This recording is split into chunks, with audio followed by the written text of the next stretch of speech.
නොවැම්බර් 16 රවි ග්‍රහයා 10 වෙනි කොටුවෙන් ඒ හිටපු නීචරත්වයෙන් ඉවත් වීම තුලින් මකර ලග්න හිමියන්ගේ රැකියාවට වෘත්තියට වඩා යහපත් දියුණුව සලසන කාලයක් ඇති වෙනවා විශේෂයෙන්ම නොවැම්බර් 16 නොවැම්බර් 26 අතර. සුබ දවසක් 20 නොවැම්බර් 16 රවි මාරුවක් සිද්ධ වෙනවා. රවි හෙවත් සූර්යයා මකර ලග්න හිමියන්ගේ 10 වෙනි කොටුවේ හිටියේ නීච වෙලා නොවැම්බර් 16ට කලින් නීච ග්‍රහය නීච වෙලා කියන ග්‍රහයාගේ විපරීත තත්ත්වයක්. එහෙම නැත්නම් යම් දුර්වල තත්ත්වයක්. ඒතකොට එහෙම තමයි රවි ග්‍රහයා 10 වෙනි කොටුවේ හිටියේ. 10 වෙනි කොටුවෙන් කියන්නේ තමන්ගේ රැකියාව වෘත්තිය ගැන. එතකොට රැකියාවට වෘත්තියට අදාළව රවි එතන නීච වෙලා හිටියා ඔක්තෝබර් මැද ඉඳන් නොවැම්බර් 16 වෙනකම්. ඒ කාලය තුළ එයාගෙන් එතනට බාධා කිරීම තිබුණා. නමුත් නොවැම්බර් 2 වෙනකොට සිකුරු ග්‍රහය උතන්ට ආව. සිකුරු උතන්ට බලවත් ස්වශේත්‍රයි. මොකද ඒක එයාගේ ගෙදර එක ගියක්. වෘෂභ රාශියයි තුලා රාශිය කියන්නේ සිකුරුගේ ගෙවල් දෙකක්. ඉතින් මෙතනදී 10 වෙනි කොටුවට ඉන්නේ තුලා රාශිය. ඉතින් ඒක එයාගේ ගියක්. ඉතින් තමන්ගේ ගෙදර තම බලවත් වෙනවනේ. ඒ වගේ සිකුරු මෙතනදී බලවත් වෙනවා. ඒකින්ද රවිගේ හිතක තත්ත්වයන් මැඩගෙන එයා ප්‍රතිඵල දෙනවා නොවැම්බර් 2 නොවැම්බර් 16 දක්වා. එයා සම්පූර්ණයෙන්ම නොවැම්බර් 26 දක්වා උතන ඉන්නවා. ඒ කාලේ රැකියාවට අදාළව යහපත් සිකුරු උතන ඉන්නේ. නමුත් අර රවිගෙන් එන හිතකට බලපෑම් හින්දා යම් මට්ටමක ඉන්නේ අර සිකුරුගේ උසස් සුබ ප්‍රතිඵල මෙතනට ලබා දීමේදී යම් අඩුවීමක් වෙන්න පුළුවන් රවිගේ බලපෑම උතන ඍණාත්මකව තියෙන හින්දා. අනිත් පැත්තේ රවි කියන්නේ කේන්ද්‍රයේ 8 අධිපතිය. 8 කියන්නේ කේන්ද්‍රයේ නරකම තැන. එතන තමයි කියන්නේ ජීවිතේ පසුබෑම් කඩා වැටීම් දුක් කරදර කම්කටොළු මාරක තත්ත්වයන් වගේ දේවල්. ඉතින් එතන අධිපතිය වශයෙන් රවි ග්‍රහය 10 වෙනි කොටුවේ ඉන්නකොට කොහොමත් එතනට අර නීච වීමත් එකතු වුණාම වැඩිපුර බාධා තත්ත්වයක් තියෙනවා. ඉතින් අර සිකුරු එතනදී සෑහෙන ප්‍රයත්නයක් දරනවා ඒව මැඩපවත්තගෙන කටයුතු කරන්න. යහපත් පැත්ත ඇති කරන්න. ඉතින් මෙතන ඉන්න අතරේ මේ රවි ග්‍රහය නොවැම්බර් 16 වෙනකොට 11 වෙනි කොටුවට යනවා. එතනින් රවි 10 වෙනි කොටුවට රැකියාවට ඇති කරන බාධා ඉවත් වෙනවා. එතනින් ඉඩ ලැබෙනවා නොවැම්බර් 16 සිට 26 දක්වා සිකුරු ග්‍රහයට 10 වෙනි කොටුවේ සම්පූර්ණ තමන්ගේ බලය යොදලා එතනට අදාළව තමන්ගේ වෘත්තියට රැකියාවට අදාළව යහපත් තත්ත්වයන් එහි දියුණුවට සැප පහසුවට අනිත් පැත්තෙන් යහපතට අදාළ කටයුතු කරන්න. සිකුරු නොවැම්බර් 16 26 අතර එතන තනියම ඉඳගෙන එයාගේ සම්පූර්ණ බලය එතනට යොදනවා. එතකොට එතනින් අයින් වෙච්ච රවි ග්‍රහය 11 වෙනි කොටුවට ගියාම දැන් එතන අඟහරුයි බුදයි ඉන්නේ. අඟහරුයි බුදයි ඉන්නක සාමාන්‍යයෙන් ලැබීම් පැත්තට යහපත්. මොකද 11 වෙනි කොටුවෙන් කියන්නේ ආදායම සහ සමාජ සම්බන්ධතා අඟහරු වෙන සමාජ සම්බන්ධතාවට ලොකු උදව්වක් නෑ. නමුත් බුධ ග්‍රහය ඒ පැත්තටත් හොඳයි. ඒතර අඟහරුයි බුදයි එතන ඉන්න එක ආදායම් තත්ත්වන යහපත් කරන්න හේතු වෙනවා. විශේෂයෙන්ම අඟහරුයි උදව් කරනවා විශේෂයෙන්ම ඔය පොළොව සම්බන්ධ කටයුතු වල කියන්නේ පාස් වැඩි එවැනි කළු ගල් මෙව්වා වගේ විකුණන ව්‍යාපාර. එහෙම නැත්නම් ඔය පොළොවෙන් ලබා ගන්න මැණික් වගේ දේවල් කැණීම් හොයවා විකිණීම් වගේ සම්බන්ධ ව්‍යාපාර කටයුතු. පොළොවට සම්බන්ධ ඒ වුණාම ඔය කුෂි කාර්මික කටයුතු ලැබෙනාට ඒ වගේ අංශවල ඒ පැති වලින් වැඩි වශයෙන් ආදායම් ලබන්න හේතු වෙනවා. බුදගේ එහෙම වැඩි වෙනසක් නැහැ. හැම පැත්තටම ආදායම් වෙනවා.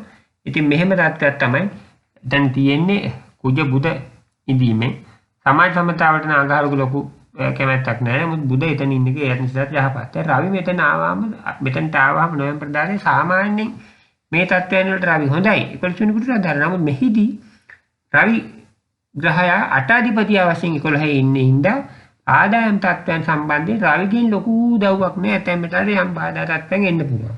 අර සුබ තත්ත්වයන් මැද. ඉතින් ඔන්නේ කාරණේ තමයි එතනට අදාළ වෙන්නේ. අඟහරු ග්‍රහය එතන ඉන්නවා දෙසැම්බර් 6 වෙනකම්. බුධ ග්‍රහය නොවැම්බර් 23 වෙනකම් ඉන්නේ. නොවැම්බර් 20 මොකද එයා වක්‍ර චලිතක ඉන්නේ. ඒ කියන්නේ ආපස්සට ගමනක වගේ යෙදිලා ඉන්නේ. එයා එහෙම ආපස්සට යමන ගමනේදී නොවැම්බර් 23 වෙනකොට එයා 10 වෙනි කොටුවට එනවා. 10 වෙනි කොටුවේ නොවැම්බර් 29 දක්වා වක්‍ර ගමනක යෙදෙනවා. ඒ කියන්නේ ආපස්සට යනවා. ඊට පස්සේ නොවැම්බර් 29 ඉඳන් දෙසැම්බර් 6 වෙනකම් ඉදිරි ගමනක යනවා. කොහොම හරි මේ නොවැම්බර් 23 සිට දෙසැම්බර් 6 වෙනකම් බුධ ඉන්නේ 10 වෙනි කොටුවේ රස්සාව ගැන කියන තැන. දැන් රැකියා තත්ත්වයට උත්තිම තත්ත්වයට යම් යහපතක් ඇති වෙනවා. බුධ ග්‍රහය 10 වෙනි කොටුවේ සිටීම. ග්‍රහය වක්‍ර වුණීමෙන් පොඩි ඒ කාලේදී යම් අඩුවීමක් සිදු වුණා. සමස්තයක් වශයෙන් ගත්තාම එතනට යහපත් තත්ත්වකුත් ග්‍රහය ඍජු ගමනක එතන කාලේ කියන්නේ නොවැම්බර් 29 සිට දෙසැම්බර් 6 දක්වා වඩා යහපත් තත්ත්වකුත් ඇති කරනවා. ඒතකොට මම කියන්නේ රවි ග්‍රහය 11 වෙනි කොට අදාළව අහිතක තත්ත්ව නැති කරන්න පුළුවන්. ආදායම් තත්ත්වයට සහ සමාජ සමතාවට සාමාන්‍ය රවි 11ට හොඳ වුණාට අටාධිපතිය වශයෙන් ඉන්නේ එතනට බාධා තත්ත්ව නැති කරන්න පුළුවන්.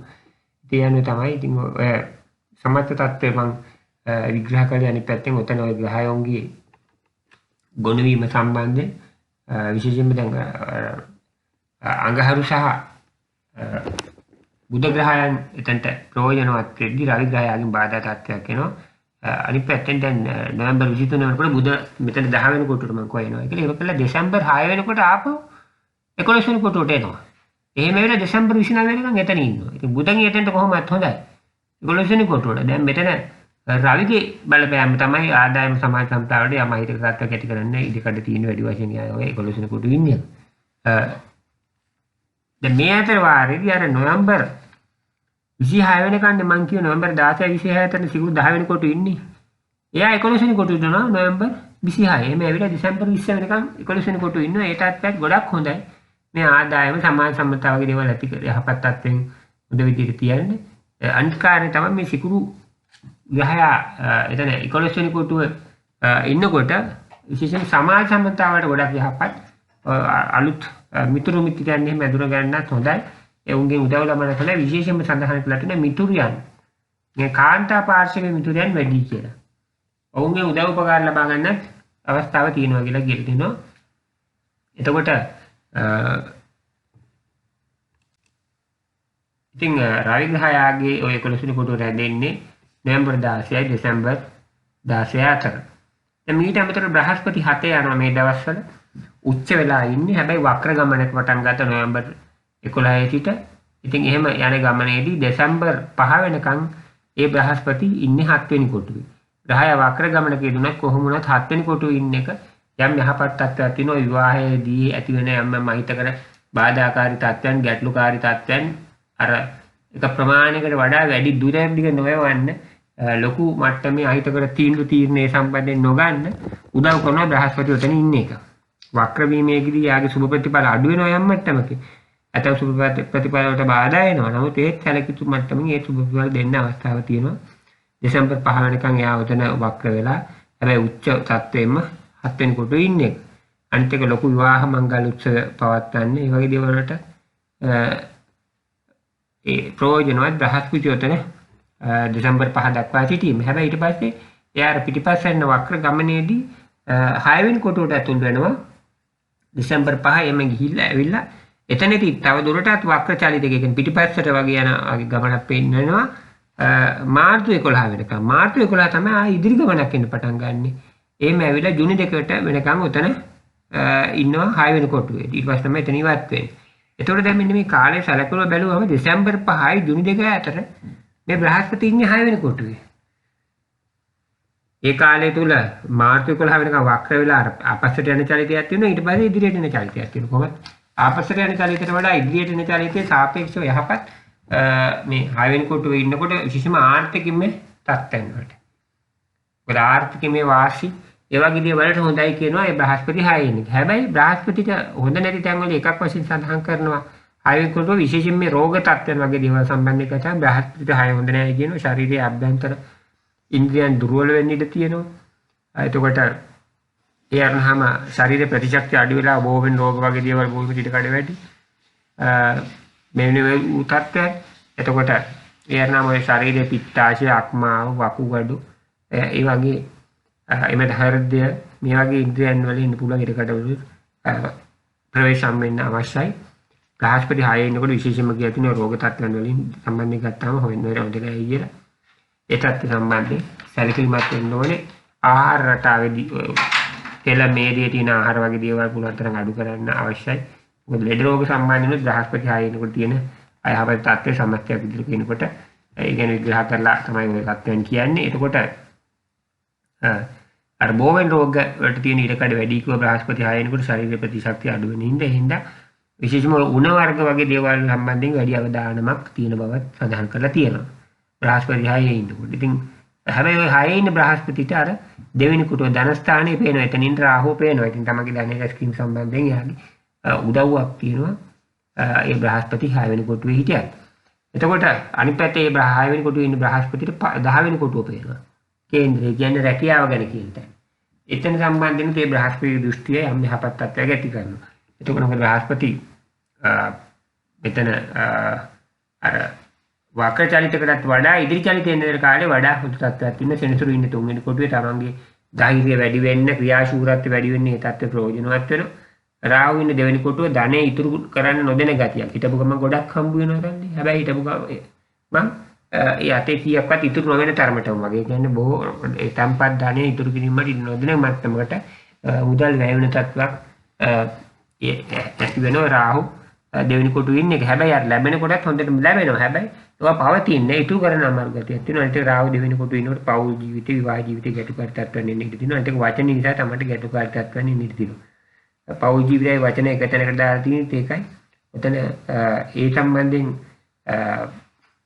කියන්නේ ගත්තාම දෙවෙනි කොටුවේ වචනේ සහ පෞල් ජීවිතය කියන වචනේ අවුල් නම් පෞල් ජීවිතය පවත්වාගෙන යන අමාරු කියන එක තමයි එතන කියන්නේ. කොහොමුණත් එතන ඒ කාරණා වලට අදාළ තමයි කිව්වේ. ඔය අරනහම කොහොමුණත් ඔය බ්‍රහස්පතිට රාහු පෙනීම රාහුගේ අතම අහිතකර තත්ත්වන අඩු කරන්න හේතු වෙනවා. එතකොට කේතු වටේ ඉන්න එක ඍජුවම විවාහයට අහිතකර තත්ත්වයක් තියෙනවා. ඉතින් මෙතන කොහොමදත් විවාහ ත්‍රිකෝණයේත් එක පැත්තක ඉන්න සෙනසුරු අනිත් පැත්තේ රවි කුජ ඉන්නවා. ඉතින් ඒ තත්ත්වයන් ගත්තාම විවාහයට එතනින් බාධා කිරීම තියෙනවා. ඉතින් බ්‍රහස්පති අතේ ඉන්න එක ප්‍රයෝජනවත් වෙන්නේ අන්නේ කාරණා ගත්තාම. ඉතින් මේ කිව්වේ පොදුවේ මකර ලග්න හිමියන්ට අදාළ තත්ත්වයන්. නමුත් මේ මකර ලග්න හිමියන් ගත්තාම ඕනුන්ගේ උප්පත්ති කේන්දරවල ඒ උපදින අවස්ථාවේදී අහසේ ග්‍රහ හිටපු ආකාරය තමයි පෙන්වුම් කරන්නේ. ඒ කියන්නේ අහසේ ග්‍රහය කොච්චර බල දුබලතාවයකින් දීතියේ ඒ ග්‍රහය අන්‍යෝන්‍ය වශයෙන් ඇති කරගෙන තිබුණ මහා දශ අන්‍යෝන්‍ය වශයෙන් ඇති කරගෙන තිබුණ දෘෂ්ටි.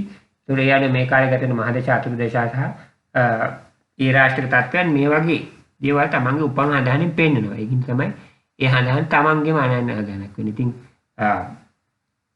ඒ වඩා නිවැරදි පලාපල විතරයි තවන්ටම අදාළ වඩා පලාපල විතර ලබා ගන්න තමන්ගේ හදාහන පරීක්ෂා කර බලවා ගත යුතුයි. පළපුරුදු ජ්‍යොතිෂ වේදිකව ලබා අපල සඳහා පිළිවෙත් නිදීශ වෙන්නේ තියනවා.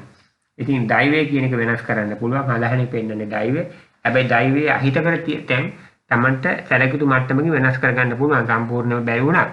එතකොට ඒ සඳහා තමයි ජ්‍යොතිෂය මඟ පෙන්වන්නේ. මේක ඍණාත්මක විෂයක් නෙමෙයි කිසිසේත්ම ධනාත්මක විෂයක්. සමහරු අර ඉබල හිටලා කමෙන්ට් දානවා. මේකේ ඒ ඍණාත්මක දේවල් කියන්නේ කියලා. නමුත් ධනාත්මක දේවල් නොකියන්නත් බෑනේ. මහ පොළොවේ පවතින යථාර්ථය තමයි කියන්නේ. ඕනේ කේන්දරෙන් පෙන්වනු කරන්නේ ඒක. එතකොට අර බොරු මුලාවල ඉන්න නරකයි හීන ලෝකවල මිනිසුන් තියන්න හොඳ වචන ටිකක් තමන්ට සතුට හිතෙන වචන ටිකක් කිව්වයි කියලා ඇත්තටම තමන්ට වෙන දෙයක් නැහැ. ඒ වචන ටික විතරයි. තමන් හීන දැකලා තමන්ගේ කාලේ නාස්ති කරගන්න එක වෙන තමයි වෙන්නේ. දැන් හිත සතුරු කරන්න කියලා ලබන සතිය කෝටියක් ඇදෙනවා. එහෙම නැත්නම් ඊළඟ සතිය කෝටිපතියක් වෙනවා කියලා මේ කිව්වට තමන් එතකොට ඒ හීන ලෝකේ ජීවත් වෙලා හීනෙන් පහළට වැටෙනට පස්සේ හැරෙනට පස්සේ මුකුත් නැති බව දැනගෙන දොස් කියන්නේ ජ්‍යොතිෂයට මෙතන. හැබැයි තමන් උත්සාහයෙන් තමයි දෛවය වෙනස් කරගන්න පුළුවන්.